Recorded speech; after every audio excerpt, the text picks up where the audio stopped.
video मोनबाय र' आं आसो दा हो नोंसोरसो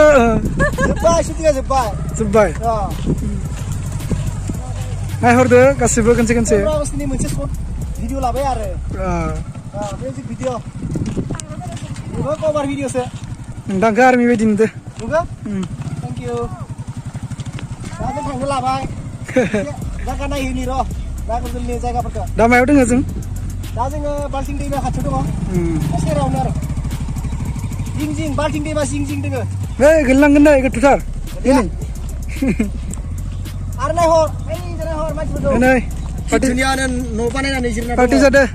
पार्टि जागासिनो नायहरदो लोगोफोरा नै गेलेदो गथ'फोरा नोंथांमोना लुबैना लुबैया बेफोरबायदि न' बानायना जिरायना थानो दलंनि जिङाव बेबो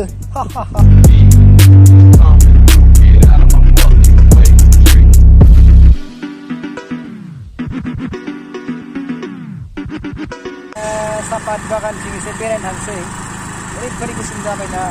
माने सापात बागानाव दा आदिबासिफोर दङ नालाय आदिबासिफोर बायदि नुनाय बायदि एसे गोरोबनाय बायदि थांगासिनो जोङो दा सापात बागानसिम बिदिब्ला जोंनि उनाव फैदो नोंथांमोनाबो सापात बागानसिम आरो बेहाय ज' लोगोफोर जों दाहाय थांगासिनो नागारजुलि लाइन आरो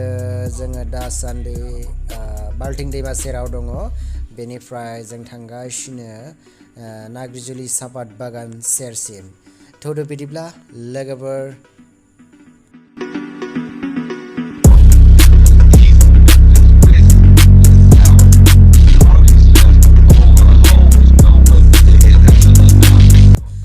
नै लोगोफोर दाना जों खाथारबारि सक मोनबाय नै बेवहायनो खाथारबारि सकआ दाहाय जोङो सापात बागानसिम थांगासिनो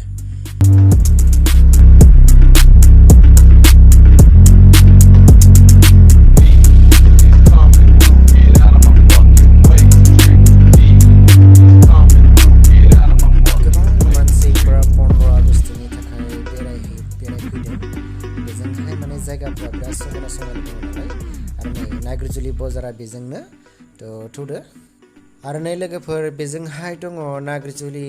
जुनियर कलेज नैबेनो नागारजुलिनि जुनियर कलेजआ नै आरो बेनि सेरावनो दङ नै बेनो जाबाय नागारजुलि पुलिस स्टेशन नायदो लोगोफोर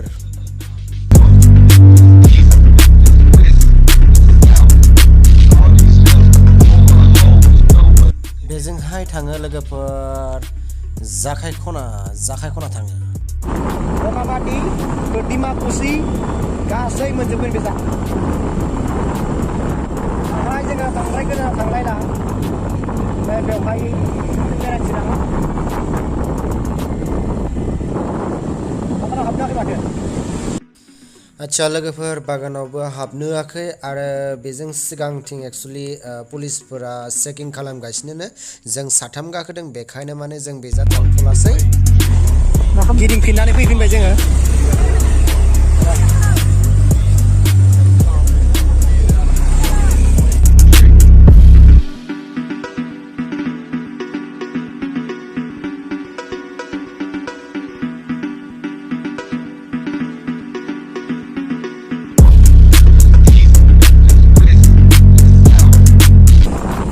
दंपार सकनिफ्राय दानाबा जोङो हावलि बानगुरिया हाबबाय नै दंपार सकनिफ्राय पंकजलानि न'आव थांगासिनो जों दा बिथां पंकज बर'खौ जोङो न'सिम दोननो थाखाय थांगासिनो जोङो दिनै 15 आगस्टनि जायगा बेरायनो थांदोंमोन बेबो मा नागारजुलियावसो थांदोंमोन जोङो नायना फैबाय सापात बागान बेफोरखौ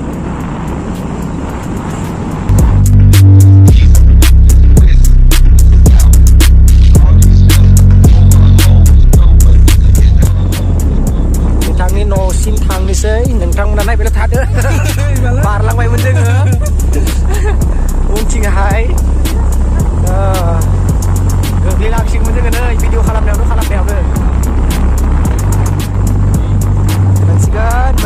मोनसिगोन पंकज बिथाङा केमेरामेन दा हावलि बानगुरिनि बिराद मोजां केमेरा दिखाङो बिथाङा आरो बिथांखौ जुदि मालाबाफोर मिउजिक भिडिअफोराव केमेरा दिखांनांगौब्ला बिथांखौ लिंनो हागोन मोजां दिखाङो बिथाङा बिराद साफा साफा दिखाङो बिथांखौ आं सिनाखि होनोसै नै बिथाङानो पंकज बर' हावलि बानगुरिनि नोंथाङा माबाफोर बुंगोन नामा एसे बुंना होदो लोगोफोरनो मा होनना बुंनो दा एसे बुंदो जाहैबाय जेबो बुंला थ' बिथाङा दासान्दि लाजिदो एक्सुवेलि ओमफ्राय बिथांनि न'आ नैबे नायदो बिथांनि न'आ नैबेनो थ' मालाबाफोर नोंथांमोना बिथांखौ जुदि नायगिरना फैयोब्ला थ' नै बेवहाय माने फैनांगौ नै बेजों लामाथिं फैनांगौ ओमफ्राय आरो बिथांनि न'खौ नै बेवहायनो मोनगोन आरो केमेरा जुदि नोंथांमोननो नांगौ जायोब्ला मोजां साफाथार दिखाङो बिथाङा केमेराखौ बिराद साफा दिखाङो थौदो बिदिब्ला जों बिथांनि न'आव एसे हाबलांनोसै एसे दै गिलासै लोंलांनोसै आरो वाव थौदो बिदिब्ला जों गिलासै दै लोंलांनोसै दोङो ना मानसि दोङो न'आव थ' नै फैबाय जोङो पंकज लाहारनि न'सिम नायदो आरो नैबे जाबाय अनजालि जोंनि पुनियानि सिस्टार जायो एसे मुखाखौ बोखारनालाय बख'लाय थ' लायदो ओमफ्राय दा जोङो नै पंकजलानि न'आव दोङो एसे दै लोंनि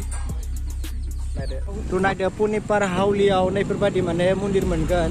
बाथौ थानसालि पुनिपारनि सोरबाफोर बे हावलियाव फैबोला लामाफोरखौ जुदि आन्दायनाय मोनोब्ला नै भिडिअखौ नायब्लानो नोंथांमोना हमना मोनजोबगोन बहानिफ्राय बहा फैबोला मारै मोनो हावलिखौ नैबे हावलिनि LP स्कुल नायना लादो LP स्कुल नै दलंखौ बारनांगौ LP स्कुलखौ मोननांगौब्ला फिल्ड दङ बल फिल्ड दङ नै बेवहाय बल फिल्ड बै नै ओमफ्राय जोंना थांदों होमबा पंकज बिथाङा बिथांनि आलासिनि न'आव फैबाय नैबेनो आलासिनि न'आ ओमफ्राय जों दाहाय थांसिगोन नै बेजोंहाय थांबोला बानगुरि ओमफ्राय बेजोंहाय थांबोला मटंगा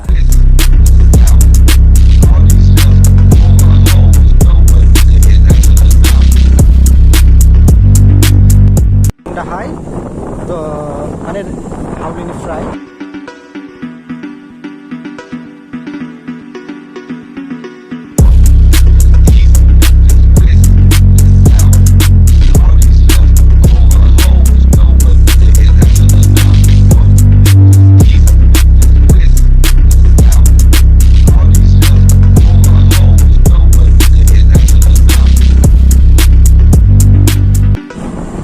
नैबे बानगुरिनिफ्राय जुदि मटंगा फैनांगौब्ला नैफोरबायदि जायगा मोनगोन आरो ना टावार लाइन मोनगोन नै बेफोरबायदि टावार लाइन मोनगोन ओमफ्राय नै बेफोरबायदि माने दुब्लि मोनगोन नै बेफोरबायदि मोनगोन फोथार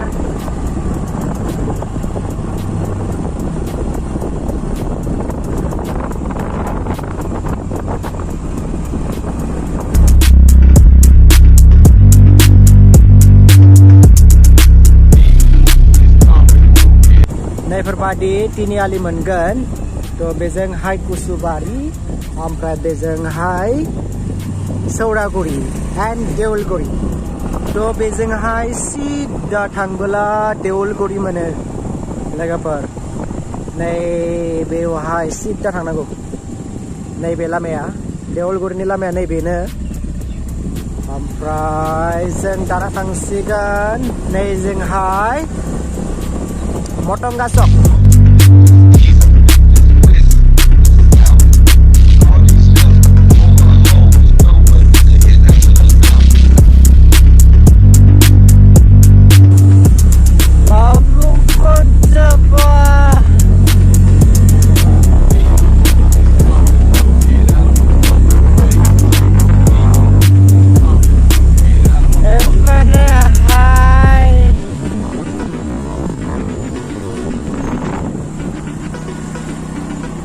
लाजिदो बाबु मोना लाजिदो दाउआ थैनो लुबैदोंमोन सौरागुरि बारनानै मटंगा सक मोनबाय लोगोफोर मटंगा सक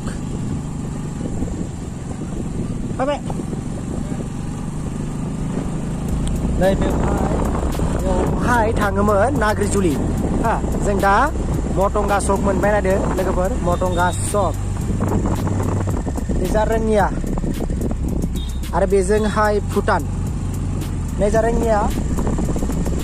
रंगिया आरो नैजा भुटान थ' जों भुटान लाइनथिं थांसिगोन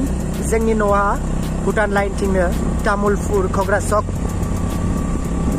आरो मोनसे खोथा जोंनि मटंगानि खाथियावनो सेराव थानाय मटंगानि सेराव थानाय पार्क मोनसे दङ बे पार्कखौ नोंथांमोन आं दसे दिन्थिहरनि आङो पार्कखौ नायदो पार्कखौ नायदो नैबेनो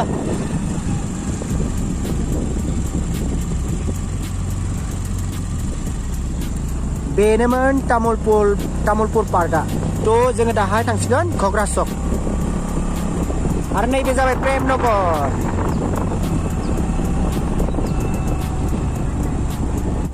आरो लोगोफोरा जोंनि तामुलपुरनि हाई सेकेन्डारिखौथ' मोनथियो हाई सेकेन्डारि स्कुलखौ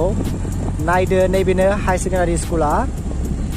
नै दासान्दिथ' लकडाउननि थाखाय एकदम बन्द' जाना दङ हाई सेकेन्डारिया बेनो हाई सेकेन्डारिया जोंनि तामुलपुरनि आरो नैबे जोंनि तामुलपुरनि ब्लक अफिसा नैबेनो हाई सेकेन्डारि मोखां खाथियावनो लोगोफोर नै ब्लक अफिसा नैबे सिदा ओइ नैबेनो ओमफ्राय जों थांसै दा पुनिया क'क्राझार आरो मोनसे खोथा जोंनिया तामुलपुर मोननि सायावनो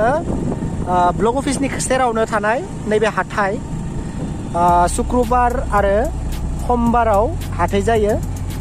नायदो लोगोफोरा आरो मोनसे खोथाबाव हाथाय खलायावनो जोंना दुर्गा फुजायाबो नै बेयावनो जायो दुर्गा फुजाया नै सिदा थांनांगौ मन्दिरा बेनो मन्दिरा बेनो दाहाय आरो बे मन्दिरनि सेरावनो हाथाय खलानि सेरावनो नैबे दलंखौ बारबोला नै दालांखौ बारबोला क'क्राझारखौ मोनो आरो बेनो क'क्राझारआ दाहाय जोङो क'क्राझाराव लासै थांला दाहाय जोङो न'आव थांसिगोन पुनिया नैबे क'क्राझारआ ओमफ्राय दाहाय जों थांसिगोन पुनिया गामि नैजोंहाय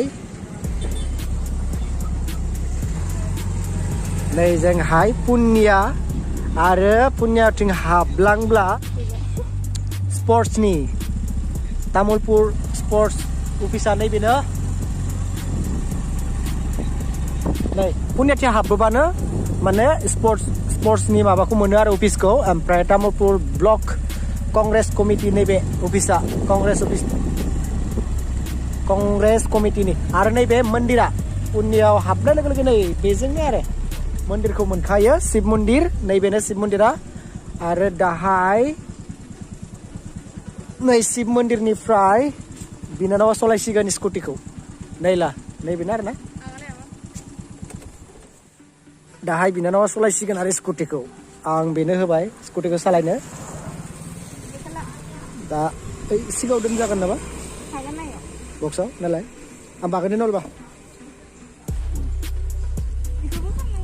दखाना थ' माने दिनै दो सेकेन्ड सलायगोन आरो सेकेन्ड टाइम स्कुटिखौ सेकेन्ड टाइम सलायगोन फार्स्ट टाइम सलायखांबाय खेबसे ओमफ्राय दाहाय सेकेन्ड टाइम थ' थुदो बिदिब्ला जों थांदोंसै साबिखौ साफ्रेदो साफ्रेबाय दाहाय अखौ होदो ओमफ्राय ब्रेकखौ हमना ला ओमफ्राय बेखौ बाय साफ्रे लासैनो सिदा थांबाय था साइकेल बायदिनो आरो साफ्रेनाया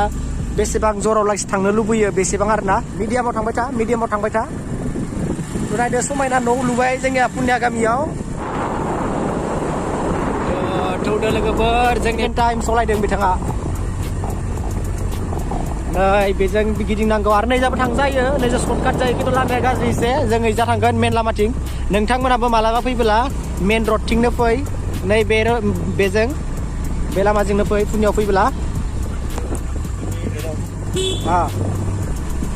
जोङो पुनिया हाबबाय गिदिं लासै गिदिं लासै साफ्रेनाया लासै साफ्रे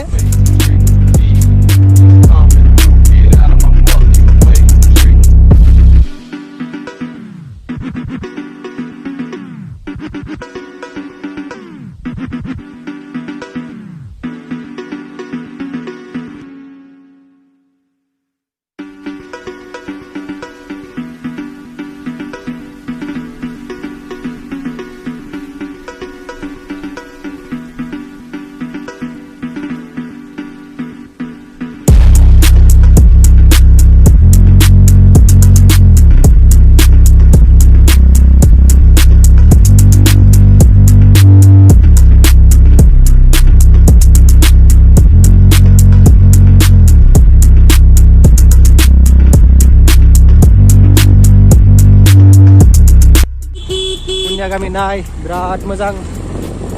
दखानबो बातिबाय पुनिया गामियाव नाय न' साफा साफा लुबाय नोंथांमोना नुदो साफा साफा न' लुबाय नैबे बिल्डिं लुबाय थादो साफानो